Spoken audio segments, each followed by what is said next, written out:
ई छी अपन सुंदर मिथिला समाज जतऽ दहेज के सब श्रेष्ठ मानल जाइत अछि। घर घर में जन जन में ई दहेज बीमारी रोग लागल अछि, एकर कोनो इलाज नहीं है। ताही दहेज के एक प्रेम आ कीड़ा लागल ई कथा जैमे प्रेम से बढ़ि कऽ दहेज के मानल गेल अछि।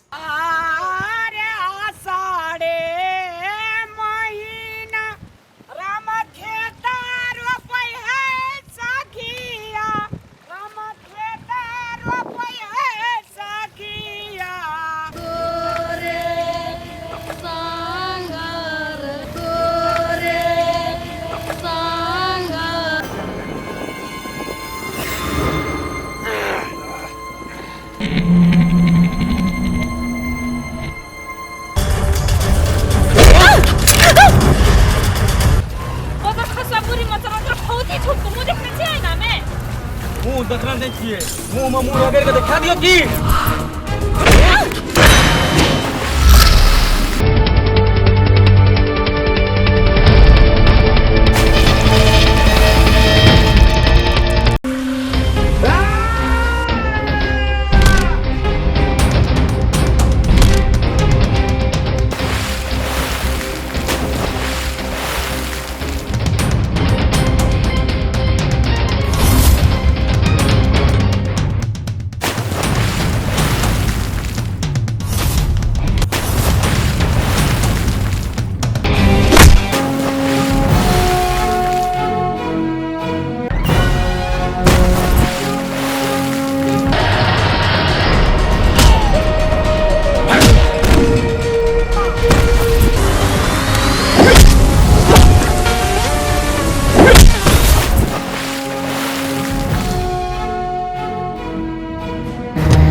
तोरा कहना रहियो ने सबेर करे जल खे लेके आ गयो। घरे में बकरी सब छै ने बाबू, घास पात काट के दिए पर दूसरे खातिर लेट हो। ठोक देली ने बकरी आरू को। हां घास दे दे। अच्छा ठीक बोला मिया अब जल खे खेला छोड़ दे तब पारबे ये अब अच्छा बर्गर भूख लागल खा ले पहले तब ये खोल ना ए बोला ये पे क्या मालिक साहब ये है 4-5 खेत में नहीं तो 5 कट्ठा एक जबान कहे चो दिया तोरा सबेर गारे भंसा के का भात लेके आ सबेर गारे चला या बुली दुनु बाप बेटी का रोपा पर दे भोला भैया कोदर कर के चल जेते एते बाप चले तू जो हम गए छ खेल ना तू जो भात लेके आ सबेर गारा या फिर खेले आने लगियो एते बाबू ले जाओ जल्दी आ जाओ बेटा ए रोपे ले पहुंचे छ जाओ अरे हाथ धो ना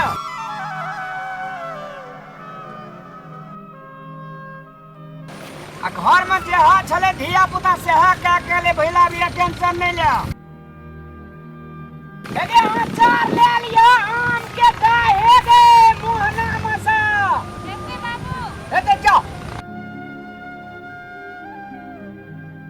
अकनिया पटुआ साग भूज लिया दाहे गे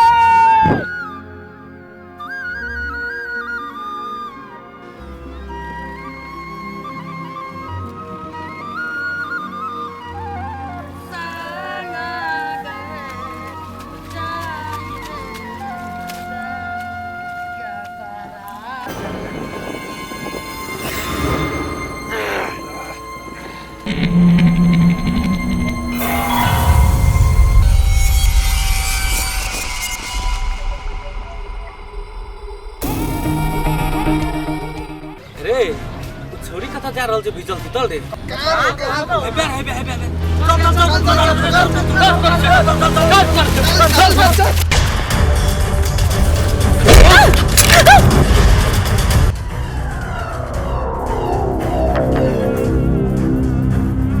चल तोहर भिजल बदन देख के हमर मन बहि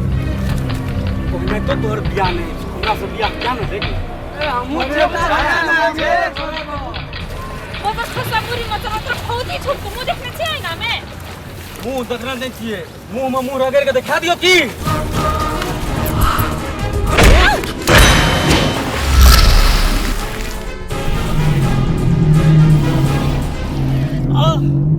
छोड़ सब और मुंह की देखिए छोरे को पकड़ दे रे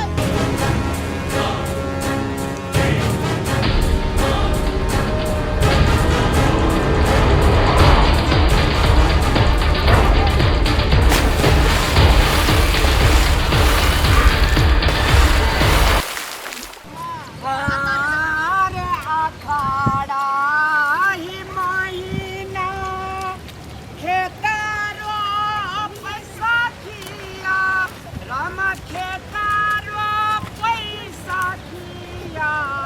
अरे आषाढ़े महीना राम खेतारो पैसा किया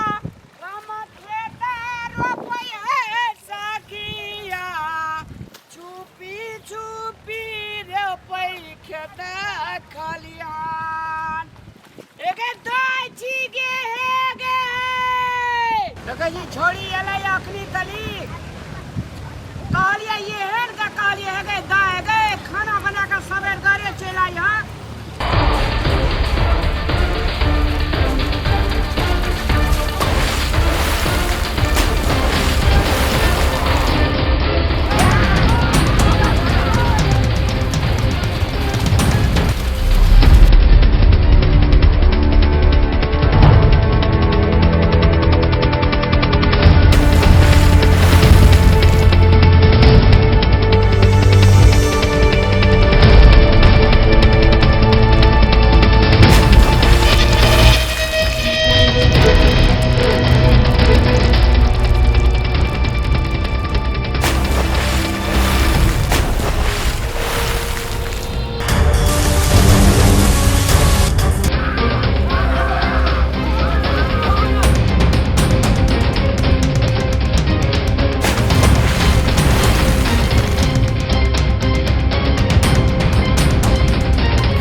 नारी के पाछा किया लागल छी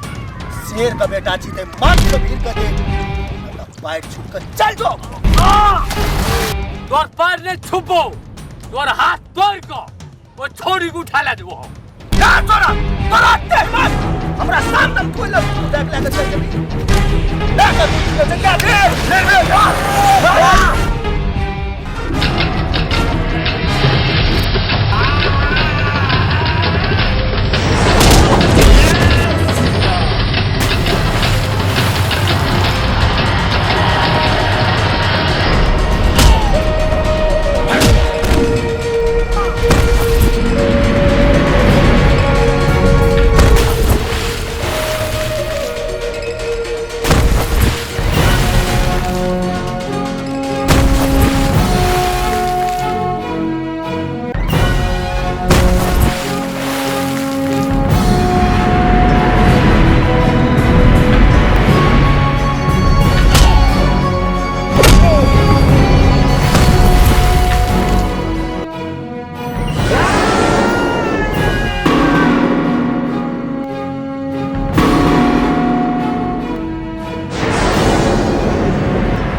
कर दे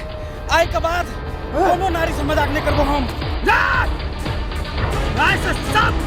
लड़की का बन्या वही सब कभी जरूर जरूर हमारे जीवन जानने के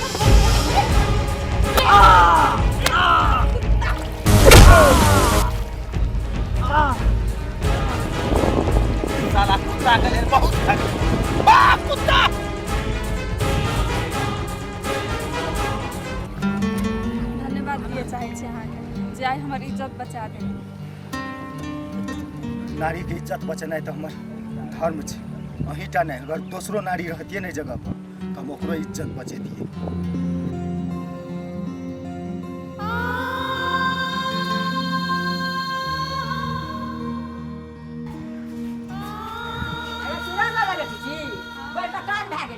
बियाह नहीं करे जाऊ